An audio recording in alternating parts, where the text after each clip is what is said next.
সব্যরক্ষে। এ কি বাবা, দুজনে ভালো করে প্রণাম করো, ভালো করে ভালো করে ভালো করে বলো, আমার যেন আরো বেশি করে দুষ্টুমি করি।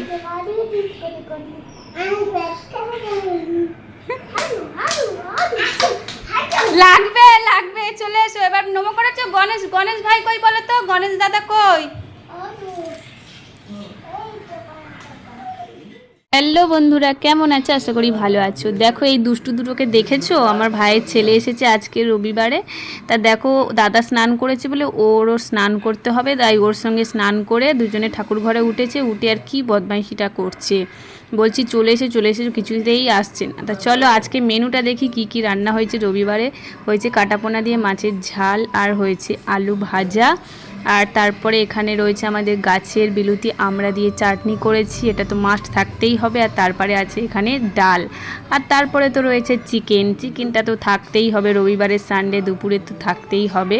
এটা হচ্ছে দেশি মুরগি। এরপরে খাওয়া দাওয়া করে নিয়ে তারপরে ভাবলাম চলো কাঁঠাল পেড়ে আসি। কাঁঠালগুলো তো এদিকে পড়ে নষ্ট হচ্ছে, তা দেখি আর কি ভালো আছে দেখা যাক। চলো গিয়ে পা ধুয়ে নি। কাঁঠাল দেখছি, একটাও কাঁঠাল আমরা খেতে পারিনি, সব পড়ে কি অবস্থা।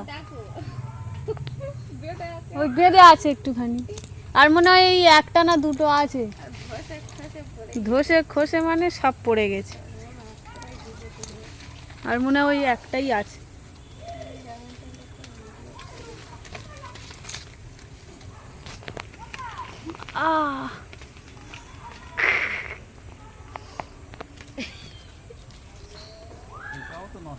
নষ্ট হয়ে গেছে। ইস যা, কাঁঠালগুলো এবছর কি অবস্থা হলো, ফালতু।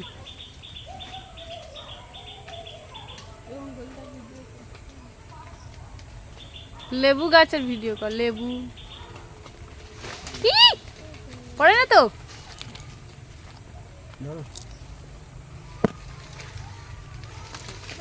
ধরতে পারবো?